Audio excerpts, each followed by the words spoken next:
I'm holding court, you standing trial. Why ain't I see you round back when I was down? I'm holding court, you standing trial. Why ain't I see you round back when I was down?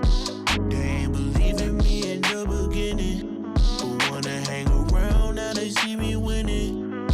I'm holding court, you standing trial. Why ain't I see you round back when I was down?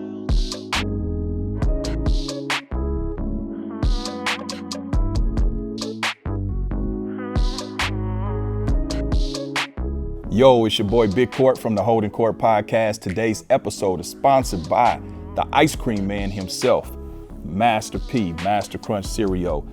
This is the Honey Nut Toasted Oats, available in all grocery stores. So go to your local grocery store and pick this up. And this is a cool collectible box, you know what I'm saying? So yeah, this is pretty dope. Master Crunch Cereal. Go pick yours up. Salute.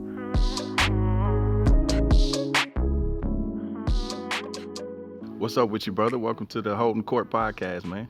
Thanks for having me, brother. Yeah, for sure. You know, man, you my brother, man. We go back. Yes, we do. Yes, we do, man. I remember the first time I met you. Yeah? Yep. When was that? I don't know if you remember. It was in the gym, 24-hour fitness. Yeah. It was a long time ago. Yeah. What it was, man, you struck a chord with me immediately because you were there working out with somebody I used to date, right? You guys were just training. Right. And so I walk in and she comes talking to me, right?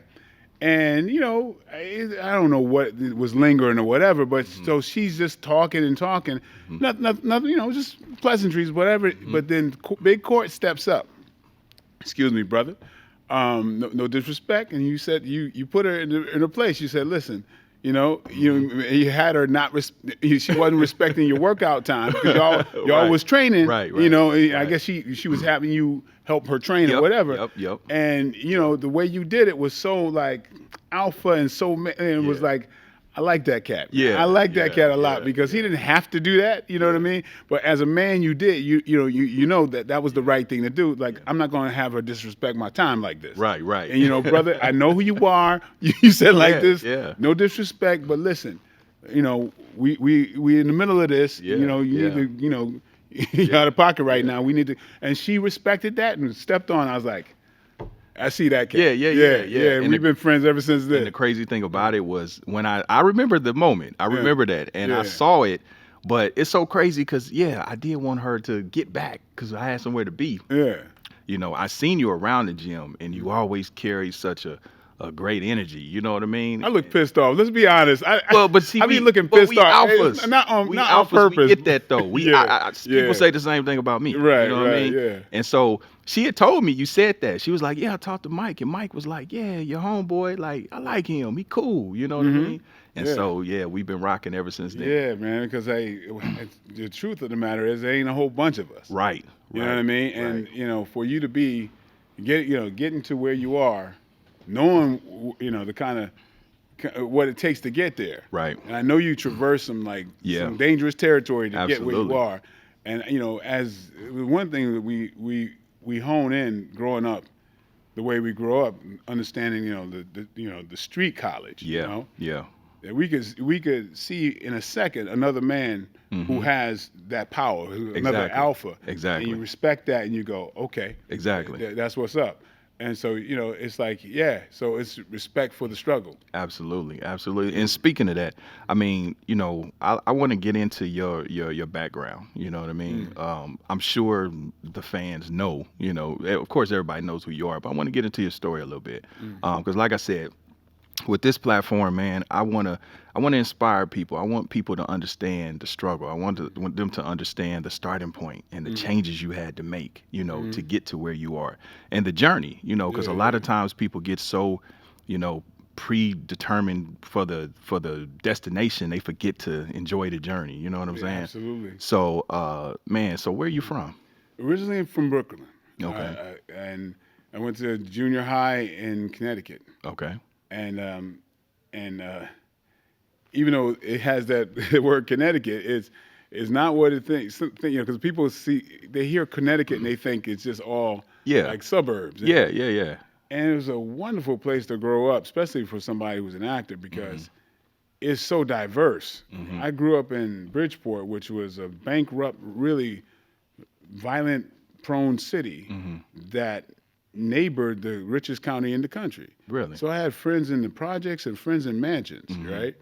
And so it was just like really like, just a great diversity. And like I knew every kind of person. I don't care if you was homeless, if you was a drug dealer, if you was a banker, or if you was, from blue blood, So that was really cool kind of growing up. And I had friends everywhere, So yeah, that and I wound up, my mom was, let's not get it wrong, because I hate to, sometimes it comes across like I'm painting her differently. Yes, I do that. My mom was a sweet, kind of sheltered Southern woman who basically she never left the house. She was just very, very straight-laced, very church going. So you grew up in the church? Yeah. Christian? I grew up basically tied to the church. Okay. Christian? Yeah. Okay. The church was 2 doors away from where my house was. Oh, wow. So you spent Sunday, Wednesdays? Yeah. I played piano for the choir. Oh, wow. I did, okay. yeah. You read music too? Yeah. Oh, yeah. damn. Okay. Yeah, So, my mother had me chained to the church, so I got a little older. And, my mother, like I said, she was a sweet woman, but very naive about what's going on. I remember when I was 10, she was talking about how people are out there shooting at marijuana. And I'm like, Mom, they don't shoot marijuana. but she like, I call my mother the Black Edith Bunker. She's just sweet and just like, but I was like, man. Sweet sensibility, just wholesome. But but as a single mom, she, my older brother wasn't no problem. He's an engineer. Did what he's told. He didn't leave the house either. Wow. So it was just you and him. Me, I was the opposite, man. I was hanging out in clubs, getting into craziness at 13, man. Okay. Yeah, because I stopped growing at 13. Yeah. 13, 14, I was the height I am now. And wow. I sounded older, too. Really? So I was out there. My mom didn't know how to control me. Yeah. So at 14, I was really on my own. I'd leave home for like 3 months, and wow. it was cool. So what about your dad? Did you grow up with your dad? Yeah, my dad, I used to go visit him every now and then. He's only like 55 minutes away in Harlem. Wow. But he was a player gangster type of dude. And everything that he would put in my head wasn't all that damn healthy. Yeah. Because one of his main things he used to say is, you're not fully dressed until you have your pistol. And he would tell me all these, the glory stories of him battling with people. He sent me out when I was 14 to go get his, he had a 25 automatic. He wanted to see if somebody could fix it. So of course, when it got fixed, I kept it. Yeah. He didn't notice. Yeah. You know what I mean? How old were you? 14. Yeah, that was when I got my first strap too. Yeah. I grew up in a way where, man, I was like between two worlds. Yeah. But like shootouts and so-and-so got shot was just like, okay, and what? I mean, it was just so common knowledge, right? So it really, the incident level of my life at that time was ridiculous. Yeah. I mean, why watch movies? My life was crazy. Life was crazy, yeah. So what were the streets like at that time? I mean, because you're not that much older than I am, for real. We kind of, but was crack cocaine already? No. When I was younger, no. It was still, people fought with their hands. There was a lot of gunplay. Like, I've been in a lot of that stuff. But it was still this honor of, what you could do with your hands, right? And I loved it. I was addicted to fighting. It was like my strength, right? Yeah. And it was, since I had so many insecurities, I put it all into martial arts. And in every waking moment, I'm thinking about how, I could slip this punch, I could do this. It's like, it was kind of like when I saw that movie, Natural Born Killers, I freaked out because I was like, oh my God, that was me. Like, you ever see when they looks from the lead, the killer's perspective, and it was everything was in red and everything was violent and everything else. I was like they took that from my mind. Like, I could cross people in the street and I'm thinking, what I could take this person down. It was really a lot of insecurity as a kid. I kind of I don't know. That's one of the reasons why I never got high and never Yeah. got drunk Yeah. because I think I'd just be locked up because of all the minutia that was Yeah. in my head, man. That Yeah. was I didn't think that was healthy. I'm just so glad that stopped So, happening. I mean, where do you think that perseverated from? Where did that anger come from? Man, because hey, man, it's like it's who I was. I was an artist Mm-hmm. in a harsh environment. I always say it's no coincidence that some of the most violent people are the most artistic. Mm-hmm. You know what I mean? Right. And how is it an act of being hard when you're willing to die for your homeboy? Yeah. Or your street? That shows just all this love that you have no place to put. You know what I mean? So I have all of this, man. Like I'm ready to fight anybody. I'm fighting grown men in tournaments. But I'm all saying, that type but of why stuff. though? I mean, is it something that's going on at home? Is it environmental? Is it just? It's everything because I'm a sponge for. I was absolutely empathetic. I felt everything. So that stray dog Yeah. that's hungry, I'm brought to tears because of it. Yeah. Or if the innocent was hurt, I'll give my life for it. Like unlike my brother who was an engineer and things rolled off his back, Yeah. everything affected me. So I'm ready to fight tooth and nail for everything because I feel everything like really strong. So that's really what it's from because my environment is harsh. Everybody's trying to pick at the weak point. Because in the streets you got to find somebody's Achilles heel. Yeah. The And- chink in their armor. Yeah, that's what you. And so if you insecure about your ears, you big ears Yeah, court. for sure. You know what I mean? Everybody's trying to get you. Yeah. So for me, that's like I got to build up this armor to Okay, protect I got myself. you. I got you. And so that's what the armor was for. Yeah, yeah. Because I'm protecting what's inside the vault, which Yeah. is fragile. Because So, everything's yes, affecting me. Exactly. You know what I'm saying? You know what? This is strange. It's funny that you say that. The irony of it is, it's the same thing with me. It's the same thing. Like coming from Kansas City, I grew up single mom. I had a beautiful childhood. You know what I mean? So, I mean, I grew up in a house with love and all of that, right? But what happened is, you talking about the 80s, crack cocaine, gangs invades the streets. So now my environment becomes hostile. So now you see this homeboy get shot, this homeboy get killed. They robbing folks for Jordans and starter coats and shit like that. So now what happens is really I'm afraid. So what I do is now I say, okay, that's not going to happen to me. So I tool up. I get me a pistol, 13, 14. You become aggressive. 'Cause Yeah. You don't want to be victimized. Right. But Yeah. then what happens is you accidentally start perpetuating the shit that you're afraid of. You know what I mean? And you become part of the problem. That it's the same thing. So really what it was is I was fearful because I wasn't taught that in my household. That was me responding to the environment. Yeah, You know what I yeah. mean? It was like, no, y'all not gonna have me out here asshole naked, robbed and beat up and jumped and all of that. You know what I mean? Yeah. So it's a similar thing. Yeah, I had the added thing of I must have thought I was a little superhero when I was younger because I despise bullies. Yeah, me too. I wanted to get too. like that's.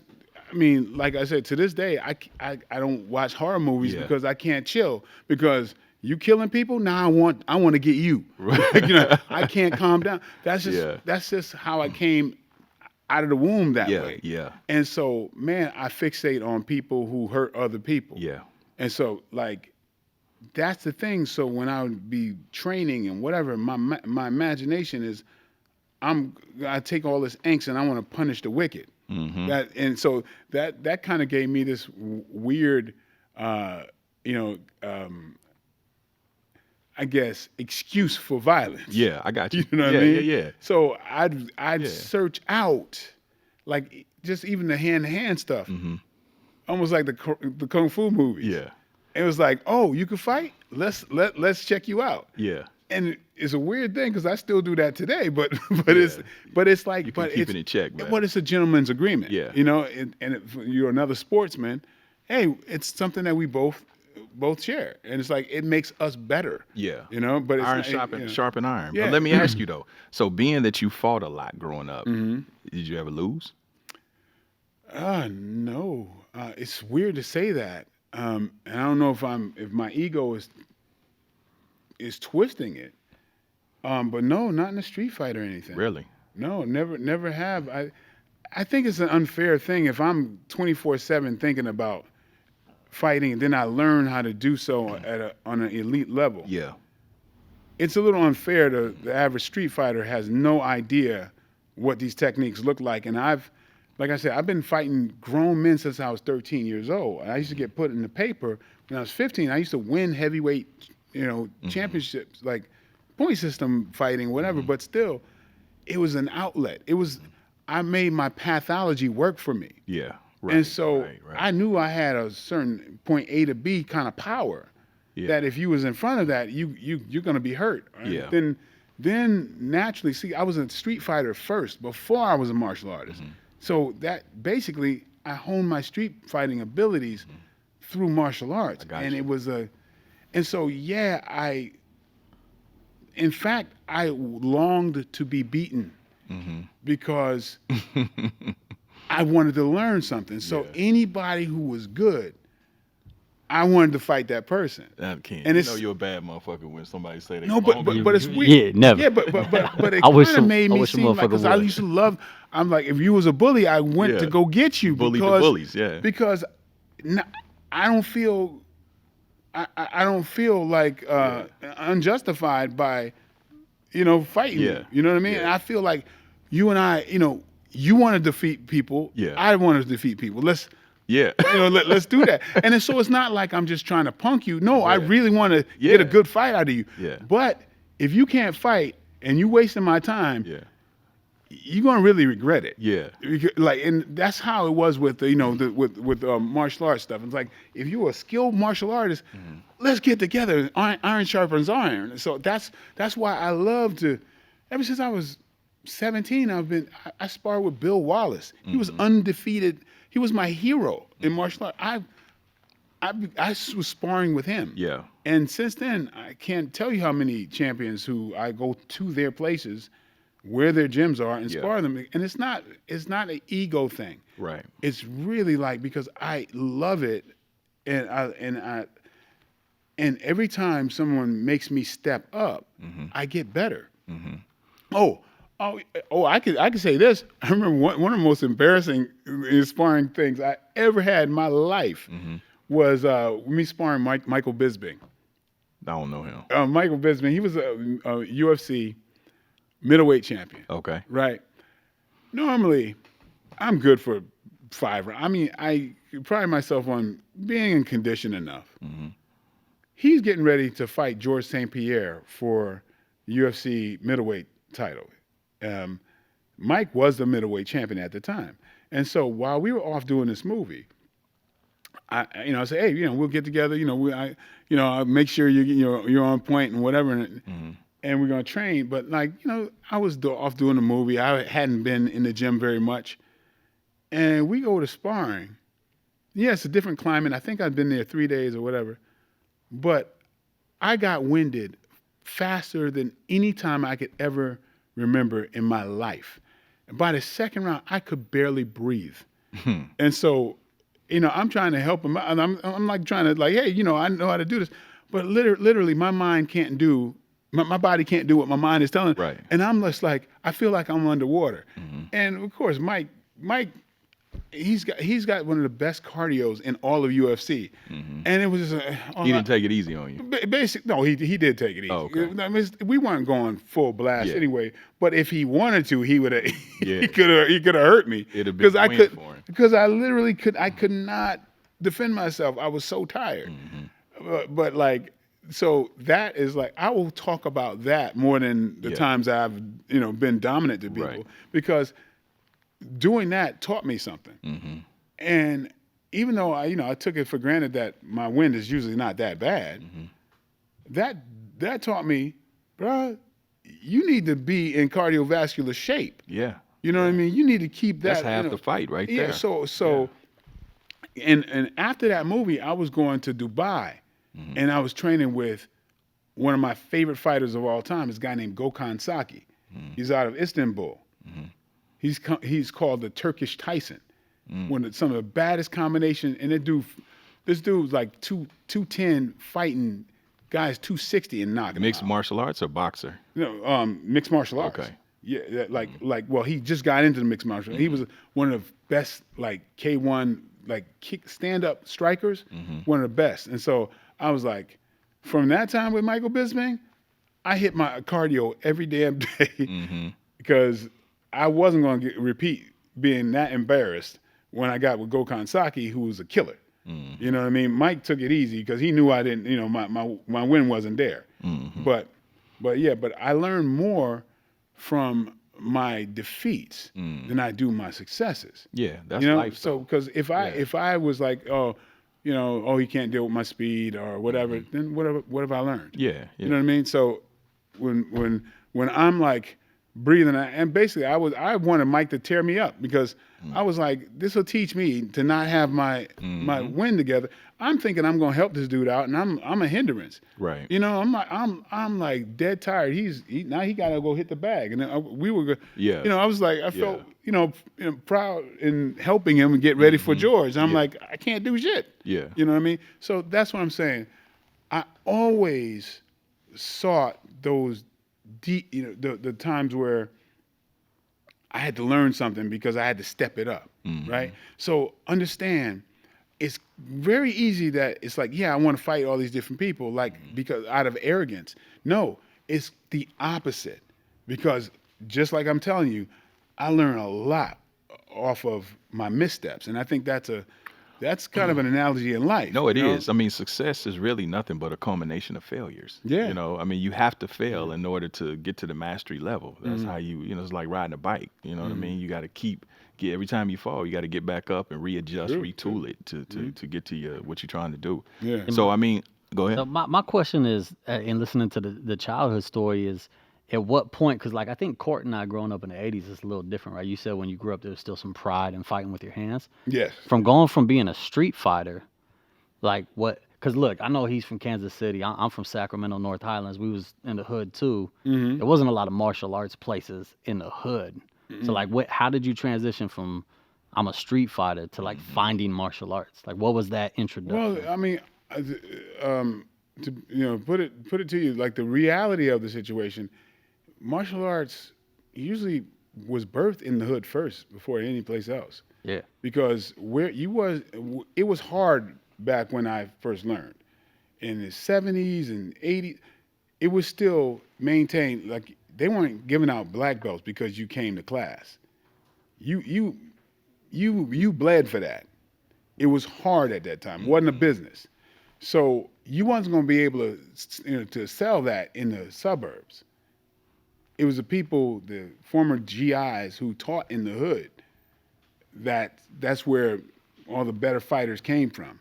So yeah, it was there, and luckily, I found, where a place to train. My mother, because I was already fighting, she didn't want me in martial arts, but my next door neighbors, my best friends, they were taking martial arts, and I used to go to their class, and I would learn through watching everything that they learned and practice it at home, to the point where I knew what they knew, and I knew what the advanced class that I was watching knew too. So it came to a point where my friends were asking me what the next move was in a kata, and the instructor sees that and says, "Wait a second, why does he know?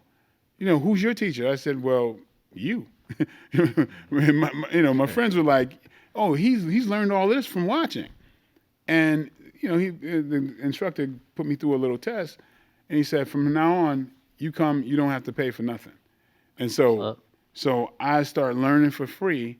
And my mom, like I say, sweet lady, church going. My mother found out when somebody else bragged about seeing me winning a tournament in the paper. And that's when my mother accepted it, because she just grew up in that social mores was so important from the South. It's like, you Annie Mae's daughter, you announce yourself, I'm so-and-so the third. That's kind of the kind of ethic she came from. And when her son got put up with this martial art thing and made her look like she was the, proud mother, that's when her attitude changed about the whole martial art thing. Gotcha. Yeah. Yeah, we had a taekwondo place, but I never made it past like yellow belt. You know what I mean? That's like the beginning. Well, I mean, it was in the '80s too. You did bleed for it. Yeah. I mean, Yeah. I took Kempo, and Aikido. I think I made it to like purple belt, and I boxed too. So Right. I was always enamored with fighting because, I mean, we grew up watching kung fu movies and ninja movies. I swear I was going to be a black ninja in the hood, you know what I mean? Yeah, it's rough because there's so much out there. And there's a lot of instructors who think that they know, Yeah. like genuine martial arts, and man, it's almost like it's so many things are watered down, and it depends so much on the instructor and how they're teaching, because people get mixed up and they think, oh, it's about the fighting. Here's the issue. Everybody's got an opinion on martial arts, but only like 3% of people know about martial arts. True. There's you got to have your hands registered. No, it's I don't call it dumb. It's just they're not informed. Right. So there's so much that the public thinks is real. That's not, and so I'm always in a weird position of, okay, here's what's real, and here's the folklore. Right. Yeah, I mean, it felt like it was a good channel for you though, especially if you. Oh, it was a great channel If you for were me. naturally Yeah, doing exactly. But but as a street fighter first, I really knew what was bullshit as far as the fighting is concerned. But I learned kung fu. I learned all these different things that you can never use in the street. But it made me master my body. You know what I mean? So if I'm doing this bullshit, but I know this hand has to be perfectly here and not here, and that foot has to be right here and not here. Well, guess what? If I'm fighting, I could punch you right in your left your left eyebrow. You know what I mean? So I would hope you did. but you see what I'm saying? Yeah. It's about that other stuff that people kind of brush off is like, what's that? You just swinging in the air and everything else. Well, the biggest martial art in the world and the most beneficial martial art in the world is Tai Chi. Your breathing, your health, everything. That is more important than even self-defense. So there's so many things about martial arts that is beneficial to a human being. But the biggest benefit is you're overcoming obstacles. And your biggest obstacle is yourself. Right. So for me to have this training ethic, and it's my mind that gets stronger each time. Well, if you're trying to accomplish anything, mental discipline is a component of that. So that's what it is. Instead of just, can this person beat this person? It's like that's such a small portion of all the things that martial arts, but everybody's always going to argue because they don't understand what the whole purpose of martial arts is. This is bullshit. You can't use that. Yeah, you're truth. Yeah. I can't use the crane system in a modern fighting. I can't use that technique, but the fact that it made my body makes my body do what my mind tells it to. Right. Yeah. It makes me dangerous because I can do things that you're not ready for. Right. You know what I mean? So they all the different attributes kind of help each other out, but people define it by only what they know. So being that you were a natural fighter and here you are getting into martial arts and winning these tournaments at a young age, I mean, where did the artistic part come from? Like, where did the arts and the thespian and all of that? It came later because I had to very much like religion. Check it out. It's very similar to religion because your minister could tell you the right things to do, but doesn't mean that he's following it. He could be, you could have 3 mistresses. The message is still true, right? So I got caught up being praised as a fighter. I had physical attributes. The same reason I was praised as a decathlete later on because I could jump. I could, I thought everybody could, I was kicking a basketball rim. I used to do that, and I used to hustle people, and at the end of the school year, every year in high school, there'd be a pool of money betting I can't do it, and I'd jump and kick the basketball rim. You can kick a basketball rim? Yeah, I haven't done it in a long time. I used to. Really? Yeah. Well, 10 and a half feet? 10 feet, yeah. Really? So yeah, but like, you can't just train to do that. I mean, like, I had physical gifts. Yeah, that's some Guinness Book shit. I don't think that nobody's done. No, there's other people. Really? Yeah, absolutely. Oh, that shit absolutely. seems like amazing. Right now, I could kick the middle of the net. Like, I know I could do that today. But I mean, like I don't, usually when I'm a little lighter, I can get up there higher. But it's but the point is, I had physical gifts, right? So the fact that I was a natural fighter and I had physical gifts, I am faster than, I don't know, too many heavyweights that are as fast as me. I usually keep myself about as fast as a lightweight. It's unusual. I had that gift. So when I'd be fighting in tournaments, and so I'd win a lot, and I'd be winning against grown men when I was 15. Very similar to a Mike Tyson thing. Because when you got that speed, you're bringing a lot of power. Well, my own instructors used to make a big deal about, oh, yeah, I won this, I won that, because of the fighting, because they're men and they're egotistical. Till one day I realized I'm not training as hard as other people in the class. There was this guy named Sean who's maybe about 140. But Sean would train his hardest every day. Every day. I'd be like, oh, man, I hate doing these crescent gigs because they're not real. Yeah, what's it? And I kind of like just, when everybody's doing that, I kind of like, kind of mess off or whatever. Like, I come to class late, instructor's talking to me, we're talking on the sideline, whatever, while everybody else is warming up. I'm spoiled, right? And if I'm like, oh man, I'll stop, and be like, this don't feel. And I realize I'm bullshitting. Just because I had attributes better than a lot of people in the class, I got away with shortchanging myself, bullshitting. Right. And then my instructors let me do that too. But something stuck with me, and I'm going, the best martial artist in this class is Sean. And I realized, and I said, this cat, and this is the concept that changed everything and made me understand the philosophical even beyond my teachers. I realized that, say I could do 1,000 kicks before I'm fatigued, and Sean will do 100 kicks before he's fatigued. If he pushes to 120 and I go to 1,001, who's the better martial artist? He is. He's pushing deeper beyond his comfort zone. Who's getting stronger? He is. Am I getting stronger? No. Sean pushes to 200. He's become stronger.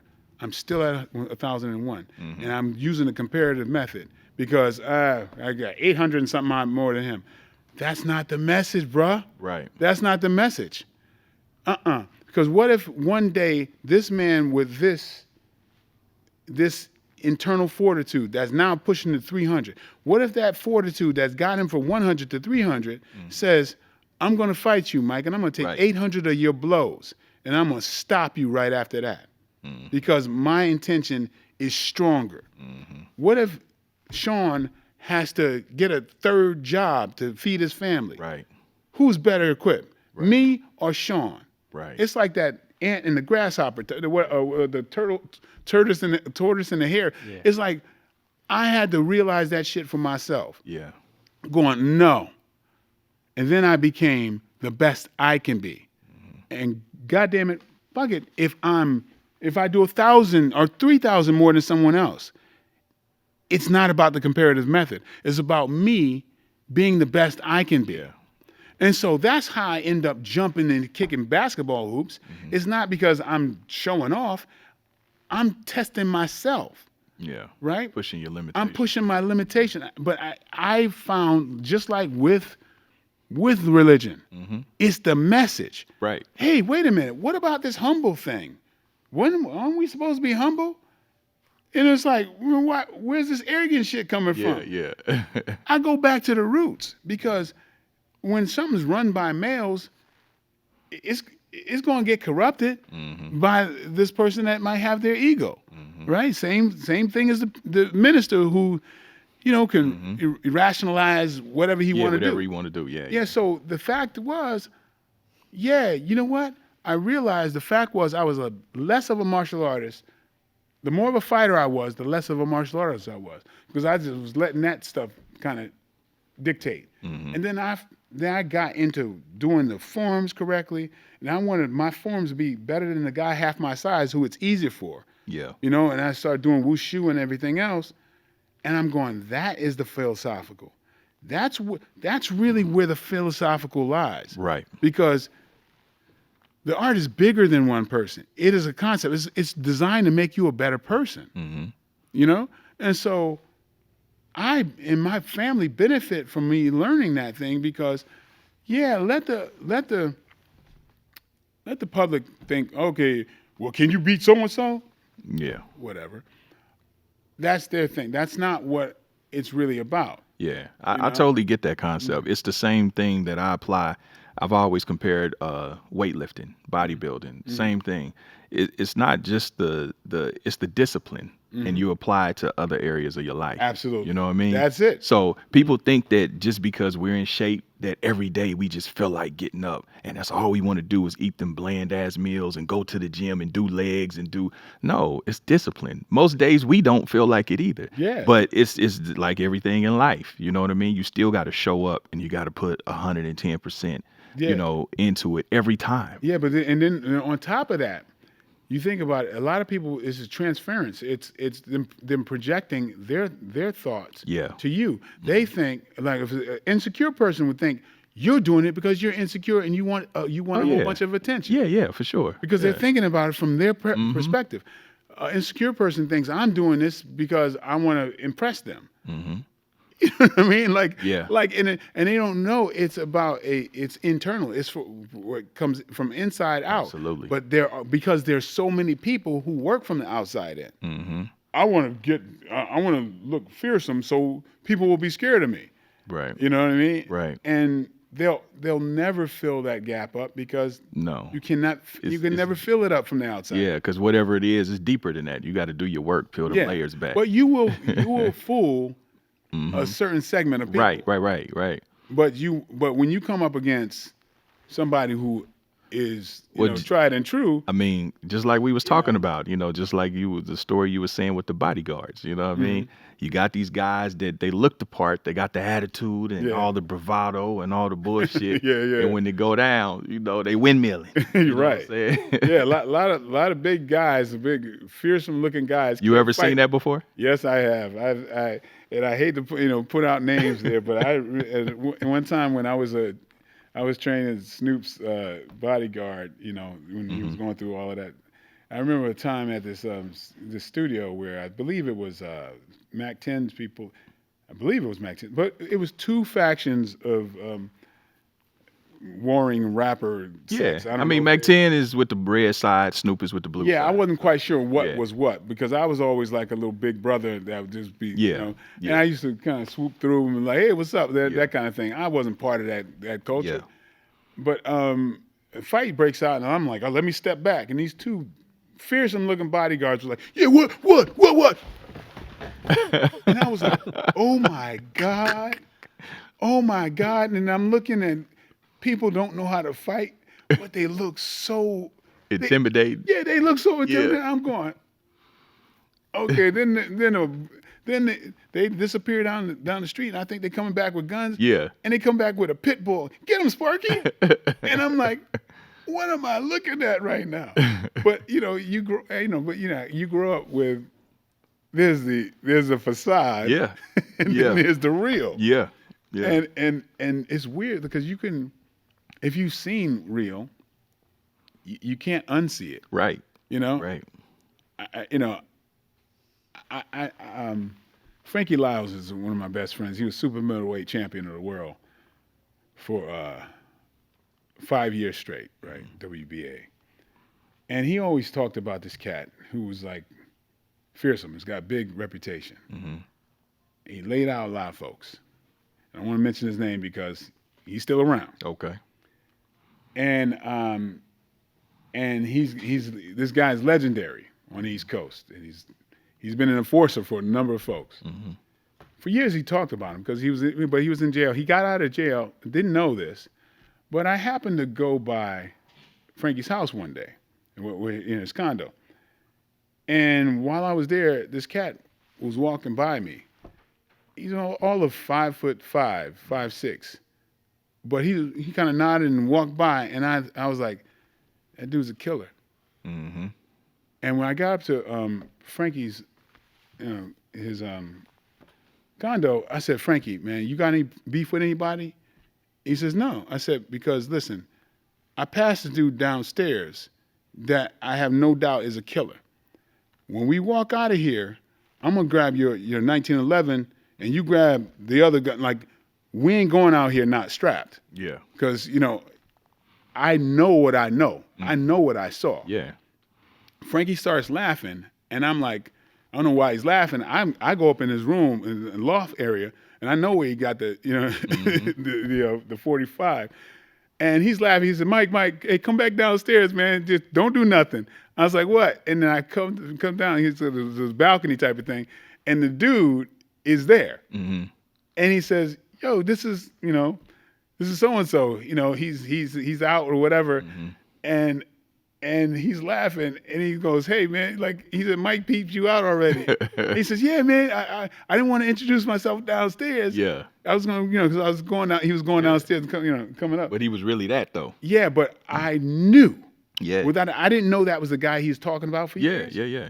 But when I saw him this quick, I'm like, nope. I have no doubt what this dude's background is. Yeah. And like I say, he's all of 5'5". Yeah, for sure. Unassuming, but I'm like, the eyes don't lie. I knew a couple of them. Yeah. I grew up with a couple of them. Yeah. Very unassuming. Soft-spoken, quiet, mannerable, but, demons, Yeah, well, they can go, they can go there. There's some of the sweetest people you ever want to know. Yep. But they have that in them. Absolutely. And he's been like close to us, since then. And in fact, it was very emotional for him to finally meet me because he known Frankie and I had been friends. And when he was locked up or whatever, people know when a movie of mine come on, that is the required viewing. And so he was very protective of us, that kind of a thing. But yeah, but you can't unlearn those things. Right. And so it gives you a little bit of an edge and an understanding. Because if anything, that you have to learn where you came from, where you come from, and where I came from. You learn how to assess people. Yeah. Your discernment has to be on point. Exactly, because that's what it's life and death. Yeah, that's what you have to survive that's on. what you have, yeah, people, the predators, they have to know that. They have to know who's a mark and who's not. Yep. And so that is just so universal no matter where you came from. And so that's one of the things that, always surprised me. Like, some people can't tell that I have some of that in me. Well, that's because it ain't in them, it's on them. Yeah, right, yeah. So it's kind of, but then, like when you were saying, like, people don't test you. I'm like, no, it really doesn't happen. In fact, some of the roughest gangsters where I go, they embrace me because I guess there's something that they feel a connection with. Yeah, well, the real are always going to embrace you. It be the punks, what I mean? That project their insecurities, as we said earlier. Exactly, because there's a thing that I think is constant in manhood. Yeah, there's something that you will live and die for, and we can recognize that in others. There's because you've walked those burning sands, you've gotten there, and when and we recognize another person who has been there. For sure. Just like I recognized when I first met you. Sure. And It was one time I was in Atlanta, and I was doing a movie, and it was like before we started shooting. Myself and the cast members were club hopping, Mm-hmm. and two of the cast members, one of them was a very popular actor. Okay. Well, two of them was popular actors. Like they played somewhat tough roles before, and the other one was kind of a pretty boy actor type of guy. But we're all hanging out. Mm-hmm. We go to 3 different clubs, right? All 3 clubs, people are about to get into it with them. And I'm like, what the hell is this? Yeah. Why are people like, it's like they're a magnet for Yeah. like, and I'm like, in 2 of the clubs, I'm like, listen, y'all, he's with me, Yeah. whatever, let's squash it. And okay. And there was respect there, and I kind of quelled the situation. Mm-hmm. The third place I went into, I walked in, and we walked in all 3 together, and it was the other people around us. And so, security was opening and, paving the way for us. And so there'll be people just kind of checking to see who's coming in. And I would see, I see how people are looking at me, if it's a threat or not. But I see this big dude that I'm walking by, and it's just kind of like this, and he shifts from his eyes to me to look over my shoulder to the actor that's behind me, and all of a sudden his mood changes, and he goes like this, and I turn and look, and the actor's mean mugging him. Wow. And I'm going, that's it. Yeah. That's the problem. Yeah. Well, I'm like, I look at you eye to eye, ain't nothing behind me. Yeah. But they're going, they're trying to be tough. Yeah. And so that makes the cats go like, oh, what's up? Like, so I happened to catch that moment because I saw his look change when he went from me to the person behind me. And then I started to study, and I'm like, and I see the behavior of these cats. Yeah. Who's trying to really kind of act like they rough, and I'm going, oh shoot, they're trying to project this toughness, and the cats in this club ain't having it. Yeah, they ain't having it. They ain't having it. I go, that's it. Yeah. I never do that. People always wonder why I never, because I'm not projecting. And sometimes somebody looks, what's up, man? Oh, hey man, how you doing? It's like that. Like, and that's the funny thing that you say. I had to learn that, bro, because coming from my environment, and I know Ken, you probably can attest to this. I mean, especially in our generation, you had this mean mugging thing, and that's really some immature shit. It's like some Willie Lynch type shit. It's like we're coming from that environment. You are bred to have an automatic disdain and distrust for somebody that look like you. You know what I mean? And I found myself doing it in my younger years. I would be looking at a dude and just picking him apart in my head. Look at this square ass nigga. Look what this dude, he ain't, and now again, energies are contagious. I would do that, and then not understanding I'm inviting that type of energy. You know what I mean? Yeah. But as I matured, especially when I moved out here to LA about 20 years ago, I had to do the work myself. I said, I caught myself one time. I said, why am I looking at him like that? I said, I don't even know this dude. You know what I'm saying? Yeah. And so then I started speaking. I started saying, hey, how you doing, my brother? You know what I mean? So now I do it. So now when I go to wherever the element is and they on that bullshit, whenever they try to do that whole mug and try to be tough, you usually, when you say, hey, how you doing, my brother? Oh, what's up? You know what I mean? You don't play the game with them, because one thing that I tell them, okay, you keep campaigning, you're going to get elected. You keep, you keep playing that game, bad news going to beat you home all the time. I used to love to fight so much that I used to go into hoods where I didn't belong just because I was addicted to it. They had Crips and Bloods up there, or just cliques? Not when I was younger. No, just neighborhoods. But there was neighborhoods where you don't go. Okay. And I know a lot of altercations, they start face to face. Yeah. You got a gun, it doesn't really matter too much, right? If me and you face to face. Yeah. In fact, that's how I got 2 guns. Yeah. Off of people. You know what I mean? But like I said, I had a little sickness of wanting to, I had all this angst and I always wanted to fight. And so I used to try. I used to dress kind of like weird just to see if somebody talked to me like that. But that's the thing. People wouldn't try me because they knew something was wrong. Yeah. I'm like, hey, how you doing? Look, something's wrong. This is off. And I didn't talk. I kind of spoke like I speak now. Like I really didn't swear. And so it was like this square, weird kind of dude. And I used to dress a little odd. Yeah. You know what I mean? And it's like, what? You know what I mean? So, but but it's a trip because I was addicted to where shit was hot. Yeah. Whether I be, like when I was in, first times I was in New Orleans and what, all I do, Mary Baraka. All right. But anyway, like I go to the schools and I talk to kids. Yeah. Blindly. I just go to the doorsteps because I know I got something to say. Yeah.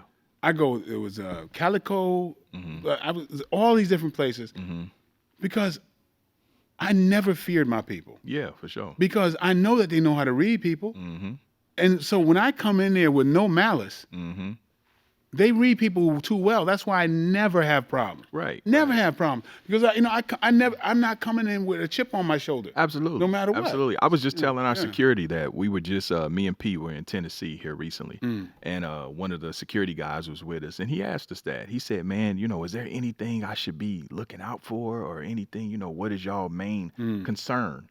I said, "To be honest with you, we don't have one." I said, "Man, everywhere we travel, we carry a certain energy. We're approachable. We give everybody respect freely. You know what I mean? There's no chip. There's no malice." So I used to think I was going to get tested all the time. Yeah. Because I think about is that projection. Yeah. Because I used to like to fight. I thought there's a lot of people who might want to test me because they go, this ain't real or whatever, and I'm like, okay. The fact is, like, I enjoy that. It's not like I'm trying to browbeat you. In fact, there's times where I'm like, oh well. Let me just help this person. I'm not gonna feel good if you want to help them with an ass whooping. No. There's times where because some people need their ass whooped. Yeah, but I don't feel good if somebody talked themselves into it. Then I got no problem. Those are the people that need their ass whooped. Yeah. Some people have it coming. Yeah, but it's like if somebody means well and they don't have the skill level, I'm going to try to just help them out. Right. You know what I mean? But I liked. Of course, I like the whole fighting thing, but it's kind of like I feel like it's like I said, when people read you, they know you don't have any malice, and I've spent a lot of time doing because I've been saved, right? I talk to a lot of at-risk kids who are very much like me. A lot of the gangsters, they have this love that they don't know what to do with, and so they attribute it to the pride of their block or whatever. Yeah. And I remember I was doing this martial art demonstration with one of my best friends, and we were dressed in martial art, in gis, and we were in East St. Louis, rough area, East St. Louis, right? And so it was at this community center, and they were trying to get this PA system to work, and it was just terrible, and it was chaos in this big auditorium, and we were supposed to be up on that stage, and they had some mats and stuff, and instead of bringing us in from the back, they brought us in from the front, and all this chaos is going. And it looked like ridiculous. And there was some security people there, and they were like telling me, like the guy who was running the center, and it was like, hey man, I think maybe we should like postpone this, whatever. I'm like, why? And he talked about this gang that was there. Yeah. And they were lined up, about 8 of them. And he said, they're real bad, whatever, and I was like, and I see these guys, right? And like I said, it's all chaotic. And it's like these guys was like, they're laughing at each other, and they're pointing at us laughing and making gun signs like, you gonna do this, and we, you like that kind of thing. And I'm going, I recognize this. And I smile to myself, right? And I let the chaos just brew, right? There's women, children, all this, like a couple hundred people in this room. And I said, okay, let's forget the PA system, right? And knowingly, I do this, all right? I tell everybody, all right, everybody listen up, right? They quiet down for a second. And instantly, where those guys was, I went like, hey, everybody, hey, fellas, I want you to corral everybody in this corner here. I want you to sit all the older women up front and the children up front in the first few bleachers. They were like, and they went from to, and then they was like, they took over. Yeah. The whole crowd was like, what? Oh, those are the gangsters. Yeah. I knew they didn't have nothing to do with their leadership. Right. And I gave them something to do. Mm-hmm. They went, and I knew it was going to happen. That's why I was laughing. Yeah. They were like my security team. Yeah. After that, and the guy that was trying to talk about, oh man, we should postpone it. Oh shoot, we should call the cops. He was like, I'm like, these are your people. That you got to understand who. Mm-hmm. The problem is that they don't understand themselves. Yeah. Right. You know what I mean? Right. You remember Menace to Society? Mm-hmm. When I saw that movie, I said, no doubt, the director of this movie is young and knows what's up, because the fact that they understood that the same kids that can lay somebody out in the street is the same kids afraid to swear in front of their grandparents. Yeah. For sure. Is like, I'm like, usually that nuance of reality doesn't make it through Hollywood. Right. I said, somebody from Hollywood step the hell back and let real people do this movie. Now, but let me say this too. That generation, our generation, because me and my partners, we always used to say that. Like, I'm from a part of Kansas City called the Faux Block, and we used to say that we were gangsters with thugs with manners, like literally, because we would go out and be robbing people. We would literally set our clocks so we could wake up in the middle of the night and go out and rob people and do dirt. And I can remember one time, I actually forgot about this incident, but my homeboy, I can say his name, Franco, Paco, he reminded me. He said, hey man, you remember this time? And I forgot about it. We were literally going to go shoot this guy's house up. We were walking up the street with, I think I had like a Mac 11 and he had something else. We walked up there and the guy's mother was on the porch. And we was like, oh, excuse me, ma'am. We made up some name, like it's such and such there, because it was abort mission. You know what I mean? Yeah. It was like, oh, damn, his mama on the porch. We ain't finna do nothing. You know what I mean? Right, yeah. So even in the midst of our BS, I mean, we still had a creed that we abided by. It was, we weren't going to harm no kids, no women. You know what I mean? There was still a code even in that. Yeah. And we would go home, and again, yes sir, yes ma'am, we in the house, we regular kids, in front of our people, but we get on the street, we terrorists. You know what I mean? Yeah, but the messed up thing is the generation coming behind it, they only register the act. They register, oh, they shot up this person, and then now all they want to do is shoot up something. Yeah, right. Without a reason, though. Right. No. They didn't realize there was a reason behind. Right. But like it's kind of like the whole martial art things. Oh, you kicked it. No. There's a reason that you don't yet understand, because you're just so concerned with the folklore, the the act, and your angst and your anger makes you want to do the act without for sure the substance. For sure. So that's the unfortunate thing about what I see in Chicago. Yeah. That the kids just want that moniker. They want those stripes. Yeah. But they don't understand where it came from in the first place. The people that they're emulating. Yeah. They had a reason behind that. And they do it for sport. Too. Yeah, they do it for sport now. And we kind of got, again, man, that's why I always say, God allows some fools more time to get it right. You know what I mean? Because I could have been lost in that. Because I was, I was in the midst of that. And it's environmental, man. When you're surrounded by that, that's why I always say it's important to have mentors, and you're able to see something different, because even though in my household I was surrounded by love, but I'm an only child. I had a single mom, so it's only so much she could do. You know what I mean?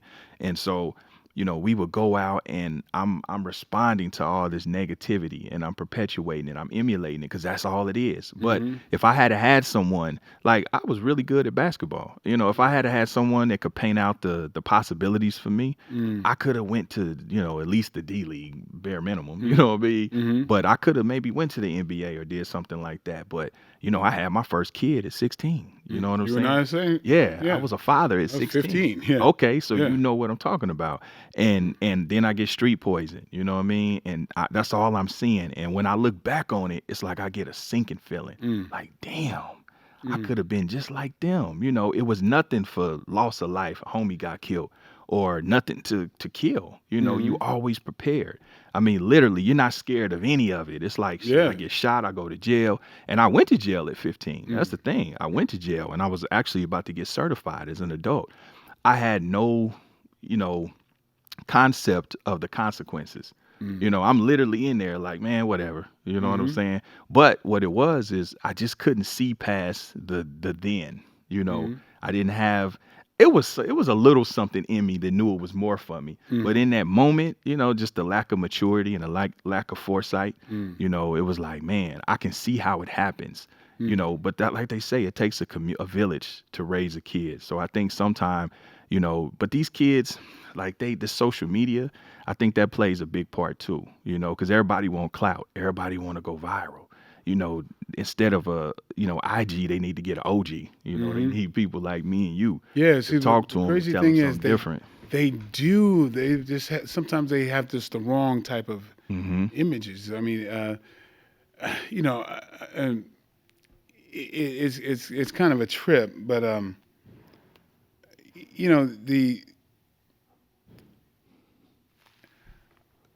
and one thing I'd add with the whole political science, political climate, and the social thing is that there's come a time where scapegoating is in fashion. I could blame all my ills on my father or my mother or whatever my upbringing is, and everybody's going to agree with me. Right. And nobody's looking at themselves. Accountability. Accountability. Yeah. It's just that there's a thing. Like me and my brother, polar opposites, right? Like my brother was introverted. Now, if I say, well, my father was a player, and he, was toting guns and all that type of stuff, and I wound up being a player and toting guns and stuff, I could. In social environment, I can say it's because of my father. Right. And everybody will accept that. Right. If I say I never want to tote guns, and I'm not a player, I'm a one-woman man or whatever, because of my father, everybody will accept that too. Right. Right. Accept that too, right? So everybody's going to accept my damn explanation of my past. Right. With sight unseen. Yeah. And so, and then a lot of times people think that that's all the work that they have to do is assign blame. Me and my brother, complete opposites. Where's my excuse? No, right. You know what I mean? Right. So sometimes it's you, and the things in your environment just show who you really are. Right. And stop inviting. Like, there's a whole thing that we go, well, my environment, therefore me. There is certain level to that. Where it plays a part, but your environment can expose who you are. Yeah. Not create who you are. Yeah, my environment can only play a part to a point. When you 13, 14, I mean, you have to be there. You know, you can't get out. But once think about it. If you justified shooting that house up with that woman on the front porch, you could blame your environment and nobody's going to say you were wrong. Right. But you know what? Right? But it exposed who you really were. Right. And who you were not. Yeah. See what I'm saying? Real talk. Yeah. Exactly. And that's the thing about it. I've always prided myself on that. I never made excuses for anything that I've ever done. I take full responsibility. Even when I went to jail at 15, I can remember my father was maybe, he was 10 minutes walking distance from me my whole time growing up, Mm-hmm. you know, and not to throw my father under the bus, you know, as you get older, you understand, you know, you judge your parents for the people they are, you know what I mean? And you just don't see mommy and daddy. Everybody got a story, you know? Mm-hmm. So, he wasn't a bad dude. He just wasn't really there like that. You know what I mean? But at the end of the day, when I had went to jail, he had got me a lawyer, Mm-hmm. right? And I remember thinking for so many years, like, damn, that was solid. You know, Courtney got me a lawyer. You know what I mean? Like, he came through. But when I got older, I was kind of like, well, you know what? Maybe he wouldn't have had to get a lawyer if he had just showed up. You know what I mean? Right. Not to throw Right. him under the bus, but Yeah. that didn't come until maturity kicked in, and I became a father myself. But Yeah. to your point, you know, again, and I love my old man, but it's he showed me in a sense what not to do, and I don't mean that disrespectfully. I know what you mean. My son, my father had 7 kids by 6 different women, and all of us are only children. None of us grew up together. And then here's the thing. What was his father like? Exactly. My grandfather was abusive. My grandfather Right. was an alcoholic. So in his world, he's done a damn sight better than his father. And he told me that just Right. recently, within the year, we had that conversation. Yeah. But we in our generation Yeah. learned that we can assign blame to our fathers because he wasn't there and everything else. Yeah. Their fathers weren't there. Yeah. But they're doing better. Like, you know what I mean? It's a trip when you start putting all the things that are Yeah. relative in Yeah. that equation. Just Right. like with my situation, my father had he had a book that had all his children's addresses in it. It was a notebook. Wow. He was so proud of that damn Yeah. thing. Yeah. And it was like he thought we should have erected a statue in his honor. Wow. He was proud of that. Yeah. Like really? That's a damn low bar. right. But compared to my grandfather, Right. that was a high bar. Now, is you man, you hit the nail on the head, because my father literally just told me within a year ago, maybe last summer. He's like 78 now. My mother passed away in 2010, but he was saying that my grandfather was you know, he was an alcoholic. He was violent. You know, he was a little man, but he was very mean. And he said he was particularly mean to him. And my father kind of said, he said, yeah, you know, he said, that's why I really wasn't around y'all like that. He said, because I felt I had that in me, you know, where I didn't want to just be snatching y'all's ass for nothing, you know, and perpetuating what he did to me. Yeah. So I kind of, you know, just let y'all do y'all, because I felt like I wasn't really in a space to deal with y'all. Very similar to me. My father, I would go visit him sometime. He was 45 minutes away from me, 55 minutes away from me. I had to go see him. You know, I'd roll up on him, and one of the times, because he was just one of these pack rats or whatever you call it, orders. And one time I saw like wanted posters of his father. Wow. Like he was known as the meanest man in Louisiana. Wow. He was a rough cat. So maybe that's where you get that. That's exactly where I get it from, because my father said that to me. He's like, you're like my father, like, because he saw that violent streak and that, you know, and plus my grandfather, he says I'm built like a tiny version of my grandfather. My grandfather was like big, like he was really big. My father was 6'5". Okay. Like he's huge, like, you know, but my grandfather was bigger than him. And at one time he was a circus strongman. Wow. Okay. But he was real violent. He had a hell of a temper. My father actually, I remember my father was talking about, he used to be able to swing on my grandfather's arm. And I said, well, how old were you when you used to do that? He said, 22. Damn. I'm like, them some delts for your ass. yeah. So, So it's like, so in the lineage, my father thought he was doing pretty good. Yeah. Right. You know, and Right. Same my with my kids dad. will probably be like, they'll outdo me. Let me ask know? you. So you had your first kid at 15. I had mine at 16. What was that like? Because I know what it was like for me. Well, I freaked out at first. When I told my father about it, he was happy as hell. Because it proved I wasn't gay. I'm like, what? You thought I was gay? So I didn't know. You know, you all quiet around me and everything. I'm like, that's what I got from him. Wow. You know what I mean?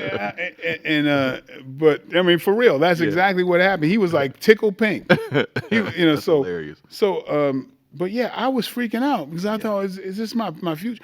Like, then I found out that, like, later on, it took a couple years for that thing to go to court. Then they found out that I was underage at the time, and she could have. She older? Yeah. Yeah. So she could have been in trouble. Yeah. So I mean, because I looked like I looked a lot older.